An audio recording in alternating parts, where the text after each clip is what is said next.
80 शब्द प्रति मिनट की गति से डिक्टेशन स्टार्ट होगा 5 सेकंड के बाद।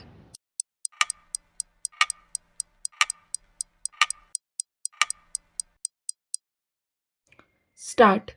लगता है कि दुनिया नेतृत्व की कमी से जूझ रही है। ऐसे युग में हम एआई में महारत हासिल कर रहे हैं। लोग अभी भी ऐसी सरल सी समस्याओं से संघर्ष कर रहे हैं जिन्हें प्रभावी नेतृत्व से हल किया जा सकता था। भारत की सिलिकॉन वैली कहलाने वाले बेंगलुरु, जो कि इनोवेशन और टेक्नोलॉजी का केंद्र है, में पीने का पानी कोई मुद्दा नहीं होना चाहिए। फिर भी यह है। नीति आयोग के समग्र जल प्रबंधन सूचकांक के अनुसार बेंगलुरु में पानी की गंभीर कमी है। यह एक ऐसी स्थिति है जो शहरी भारत में जल प्रबंधन के व्यापक संकट को उजागर करती है। मेरा मानना है कि यह समस्या पानी नहीं, नेतृत्व और शासन की कमी से उपजी है। प्रधानमंत्री नरेंद्र मोदी के नेतृत्व में अधिकांश भारतीयों को शौचालय उपलब्ध कराने की समस्या को स्वच्छ भारत मिशन के माध्यम से हल किया गया। अक्टूबर 2019 तक सरकार ने ग्रामीण भारत को खुले में शौच मुक्त घोषित किया, जिसके लिए 10 करोड़ से अधिक शौचालय बनाए गए। यह मौलिक मुद्दों को प्रभावी ढंग से संबोधित करने और हल करने की प्रधानमंत्री की क्षमता को प्रदर्शित करता है। लेकिन जब ग्लोबल वार्मिंग और जलवायु परिवर्तन की समस्या को हल करने की बात आती है तो लगता है भारत ही नहीं बल्कि पूरी दुनिया में नेताओं की कमी है।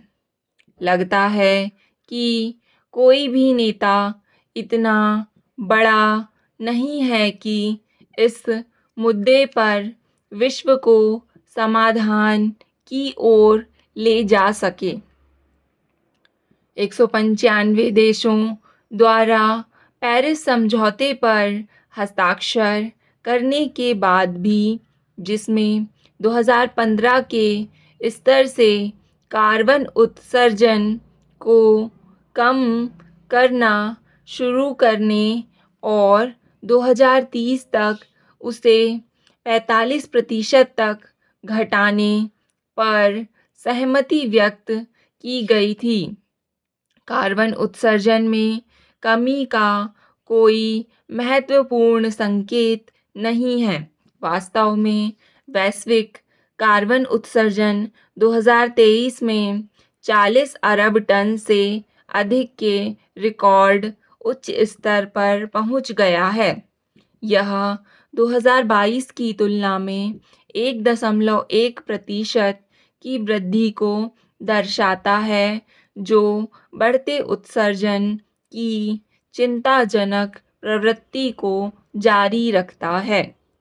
ऐसा लगता है कि पूरी दुनिया के देश एक दूसरे को बेवकूफ़ बना रहे हैं। पेरिस समझौते पर हस्ताक्षर के बावजूद CO2 उत्सर्जन की प्रवृत्ति बढ़ रही है। CO2 एक ग्रीन हाउस गैस है जो वायुमंडल में गर्मी को रोक लेती है। इसके चलते बढ़ते स्तर से ग्लोबल वार्मिंग और जलवायु परिवर्तन होता है तत्काल ही कठोर कार्रवाई की आवश्यकता है। प्रधानमंत्री मोदी आज दुनिया में सबसे लोकप्रिय नेताओं में से एक हैं।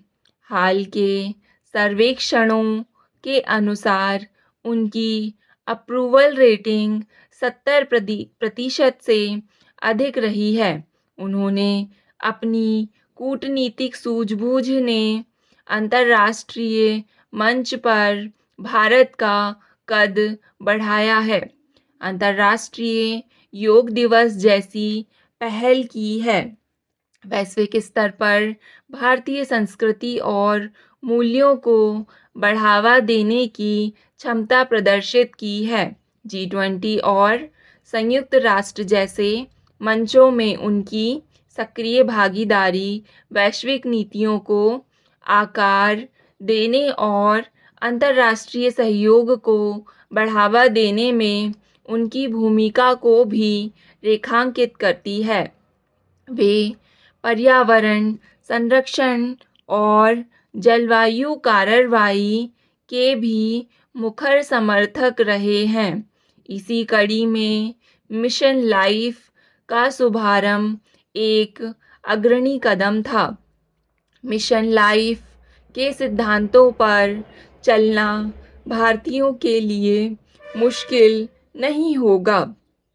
प्रकृति का सम्मान करना और हवा, पानी, मिट्टी, पेड़, पहाड़ों जैसे प्राकृतिक संसाधनों की पूजा करना हमारी संस्कृति का हिस्सा रहा है।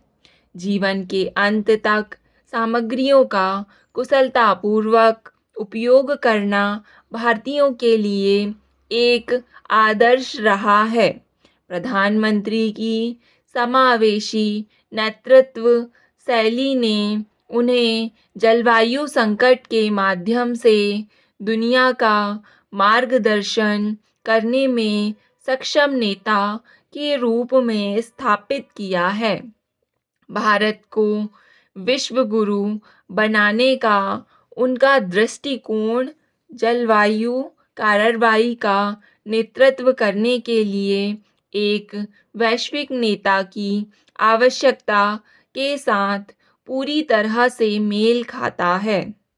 मैं उनसे आग्रह करता हूँ कि मिशन लाइफ को लागू करके अपने नेतृत्व कौशल का सही मायने में प्रदर्शन करें। वायु प्रदूषण के दुष्प्रभावों को लेकर हम अब भी संजीदा नहीं हुए हैं, जबकि दुनिया भर में लाखों लोग हर साल असमय ही काल के ग्रास बन रहे हैं। यूनिसेफ और हेल्थ इन्फेक्ट्स इंस्टीट्यूट की ताज़ा report state of the global year 2024 में बताया गया है कि पूरी दुनिया में 2021 में वायु प्रदूषण के कारण कुल 81 लाख लोगों की मौत हुई। मरने वालों में 7.09 लाख बच्चे 5 वर्ष से भी कम आयु के थे। विश्लेषण से पता चलता है कि वायु प्रदूषण से दुनिया में हर घंटे 80 से भी ज़्यादा बच्चों की मौत हो रही है। भारत में ही 2021 में वायु प्रदूषण 1,69,400 बच्चों की मौत का कारण बना। वायु प्रदूषण से बच्चों के मस्तिष्क और दूसरे अंगों पर भी प्रभाव पड़ा है। यूनिसेफ की ही एक रिपोर्ट में बताया जा चुका है कि भारत में लगभग सभी स्थानों पर वायु प्रदूषण निर्धारित सीमा से अधिक है, जिससे बच्चे सांस, दमा तथा फेफड़ों से संबंधित बीमारियों और अल्प विकसित मस्तिष्क के शिकार हो रहे हैं। विभिन्न अध्ययनों में यह भी तथ्य सामने आया है कि घरों के भीतर का प्रदूषण भी बच्चों के स्वास्थ्य को बुरी तरह से प्रभावित कर रहा है। स्टॉप।